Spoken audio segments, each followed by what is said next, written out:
Halo, perkenalkan, nama saya Gading Lentera Pandu Utomo. Saya salah satu perwakilan dari Konselor Sebaya SMP Negeri 12 Surabaya. Di sini saya dan teman-teman saya dari Konselor Sebaya SMP Negeri 12 Surabaya akan menjelaskan tentang game addiction atau kecanduan dalam game.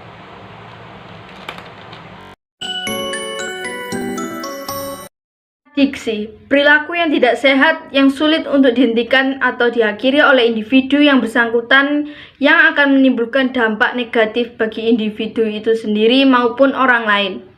Suatu ketergantungan terhadap sesuatu yang dilakukan secara berulang-ulang dan sangat sulit untuk dihentikan yang akan menimbulkan dampak negatif. Gaming disorder adalah gangguan yang terjadi pada pemain game yang disebabkan oleh game baik online maupun offline. Kecanduan game ditetapkan sebagai gangguan mental oleh WHO, International Statistical Classification of Disorder.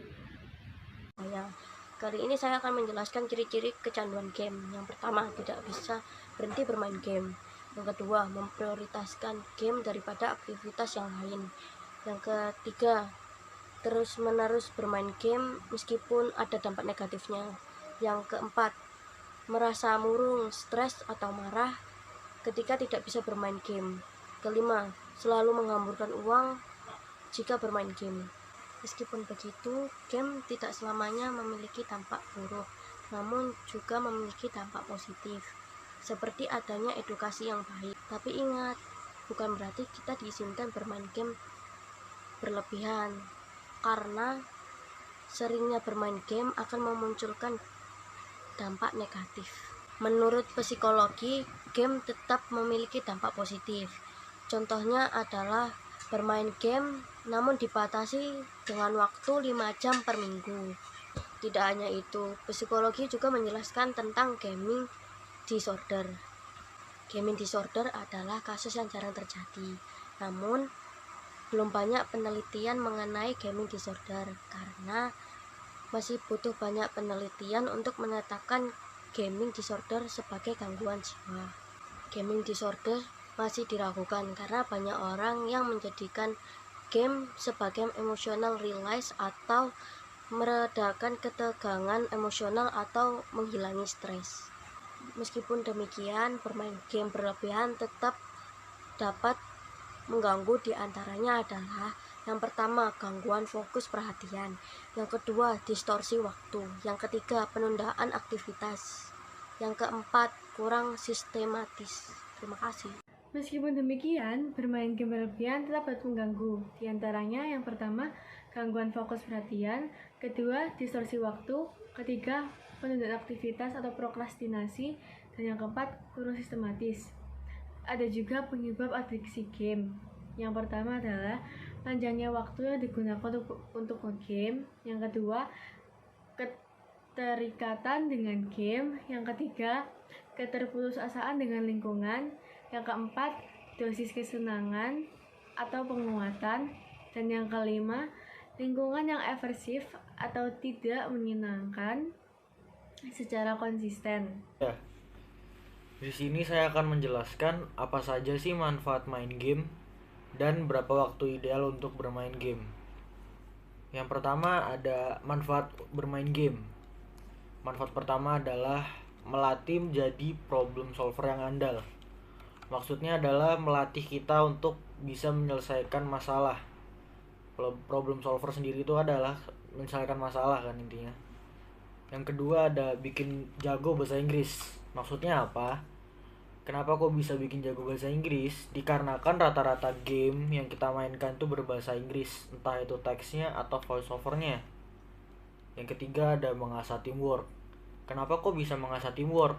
Dikarenakan kalau kita bermain game online atau game multiplayer yang melibatkan berbagai player, kita harus yang namanya kerjasama tim intinya.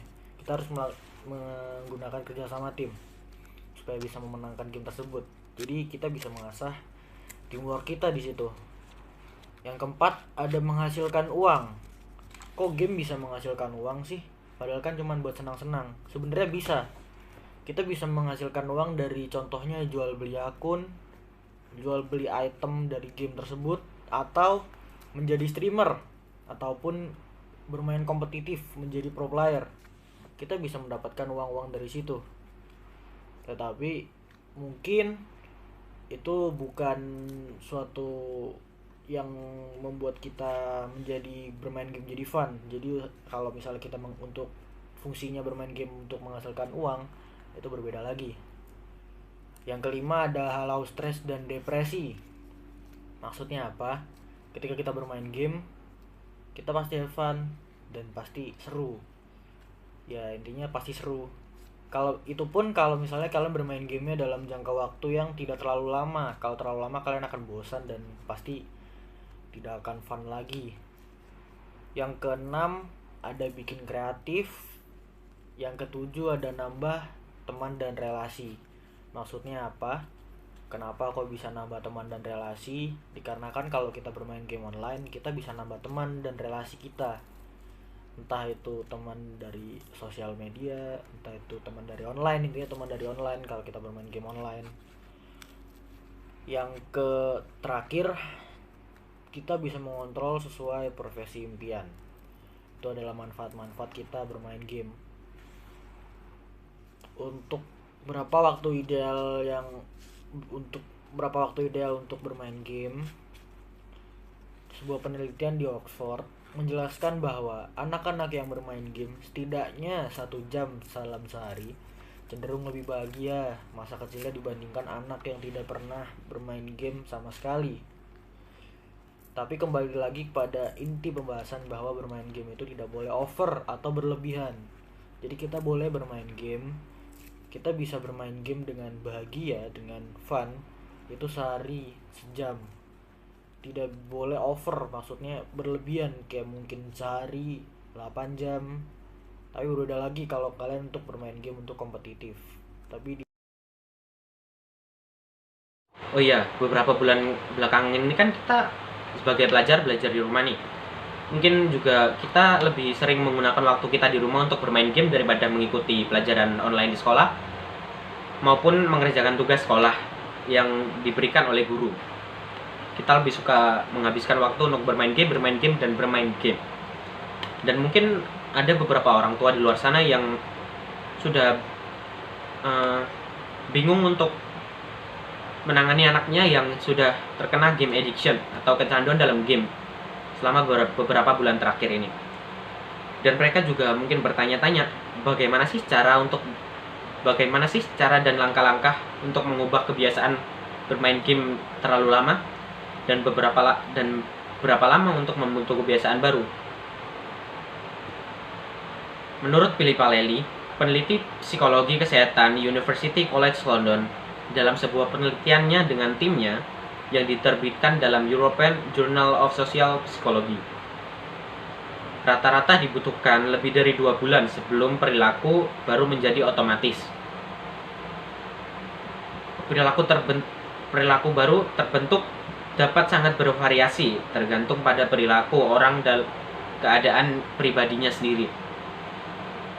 Nah, ini juga ada beberapa tips dan langkah-langkah untuk mengubah kebiasaan bermain game yang terlalu lama. Yang pertama, tentukan jangka waktu untuk memulai kebiasaan baru. Yang mulanya waktu hanya dilakukan untuk bermain game saja setiap hari, setiap waktunya, dan hari-harinya dihabiskan dengan bermain gadget. Bisa diganti dengan kebiasaan baru seperti mungkin berolahraga atau mengerjakan tugas-tugas sekolah.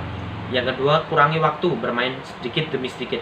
Yang mulainya kalian sehari bisa bermain game 10 jam sehari, kalian bisa kurangi sedikit-sedikit 8 jam, 6 jam, sampai kalau bisa 2 jam. Yang ketiga, ganti waktu dengan kegiatan yang bermanfaat. Yaitu tadi yang banyak saya katakan, kalian lebih suka bermain game daripada mengerjakan tugas sekolah dari guru maupun mengikuti pelajaran online dari guru. Kalian bisa juga mengganti waktu dengan kegiatan yang bermanfaat itu dengan berolahraga, membuat tubuh kalian sehat. Kan kalau kalian bermain game terus-terusan, kalian malah merusak mata kalian, merusak otak kalian dan mungkin merusak saraf-saraf motorik kalian. Terima kasih. Sekian dari Konselor Sebaya SMP Negeri 12 Surabaya. Assalamualaikum warahmatullahi wabarakatuh.